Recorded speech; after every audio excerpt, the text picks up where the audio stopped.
Kashmiri part of the India ಅಲ್ಲ, ಅದು ಇಂಡಿಯಾನೇ. ಸರಿ, ಅವ್ರು ಹೇಳೋ ಪ್ರಕಾರ ನಾವು ಕಾಶ್ಮೀರ ಬಿಟ್ಟು ಬೇಕಾದ್ರೆ ನಾನು ಡೆಲ್ಲಿಗೆ ಬರ್ತಾರೆ ಸರ್. ಹೌದು, ಡೆಲ್ಲಿಯಿಂದ ಬಂದು ನಾಳೆ ಬಂದು ಕನ್ಯಾಕುಮಾರಿ ಬರ್ತಾರೆ. ನಾಳೆ ಕರ್ನಾಟಕಕ್ಕೂ ಬರ್ಬೋದು. ಬರ್ತಾರೆ ಸರ್. ನಾವು ಡಿಸೈಡ್ ಮಾಡಿದ್ವಿ ಅವತ್ತು, ನಾವು ಯಾವುದೇ ಕಾರಣಕ್ಕೂ ಕೂಡ ನಾವು ಟೆರರಿಸ್ಟಿಗೆ ಬಿಡಬಾರ್ದು, ಚಾನ್ಸ್ ಕೊಡಲೇಬಾರ್ದು. ಅವನಿಗೆ. ಸರ್ ನೀವು ಡಿಸೈಡ್ ಮಾಡಿ ಸರ್, ಯಾವ ಒಂದು ಘನ ಕಾರ್ಯಕ್ಕಾಗಿ ಅವರು ವೆಪನ್ ಎತ್ತಿದ್ದಾರೆ ಹೇಳಿ. ಸರಿ, ಅವರ ಪ್ರಕಾರ ನಾವೇನಾದರೂ ನಮ್ಮ ಇಂಡಿಯನ್ ಗೌರ್ಮೆಂಟ್ ಆಗ್ಬೋದು, ನಮ್ಮ ಇಂಡಿಯನ್ ಆರ್ಮಿ ಆಗ್ಬೋದು, ಅವ್ರಿಗೆ ಏನಾದ್ರು ತೊಂದರೆ ಕೊಟ್ಟಿದ್ರೆ ಸಿರಿಯಾದಲ್ಲಿ ನಡ್ಕೊಳ್ಳೋ ರೀತಿ ನಮ್ಮ ಇಂಡಿಯನ್ ಆರ್ಮಿ ನಡ್ಕೊಂಡಿದ್ರೆ ನಡೀಲಿ ಸರ್. ಹೌದು, ಅವ್ರು ತಿಳ್ಕೊಂತಿಲ್ಲ ನಮ್ಮ ಇಂಡಿಯನ್ ಆರ್ಮಿ ಏನಕ್ಕಿದೆ. Kashmiri part of the India ಅಲ್ಲ, ಅದು ಇಂಡಿಯಾನೇ.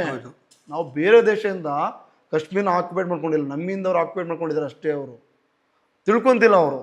ಸರ್ ಈಗ ನಾವು ಸರಿ, ಅವ್ರು ಹೇಳೋ ಪ್ರಕಾರ ನಾವು ಕಾಶ್ಮೀರ ಬಿಟ್ಟು ಬೇಕಾದ್ರೆ ನಾನು ಡೆಲ್ಲಿಗೆ ಬರ್ತಾರೆ ಸರ್.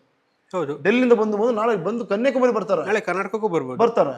ಸೊ ನಾನು ಹೇಳ್ತಿಲ್ವಾ, ಈಗಿನ ಪೀಳಿಗೆ ತಿಳ್ಕೊಬೇಕು ಸರ್. ಮಿಸ್ಗೈಡ್ ಮಾಡೋದು ಇರೋ ತನಕ ಆಗುತ್ತೆ, ಸಹಜವಾಗಿ ಅದು ಆಗ್ತಾನೆ ಇರ್ತದೆ. ಸರ್ ಡಿಸೈಡ್ ಮಾಡಿದ್ವಿ ಅವತ್ತಿನ ಸರ್ ನಂಬಲ್ಲ 69 ಮೆಂಬರ್ ಟೆರರಿಸ್ಟ್ನ ಹುಡುಕಿ ಎನ್ಕೌಂಟರ್ ಮಾಡಿದ್ವಿ ನಾವು.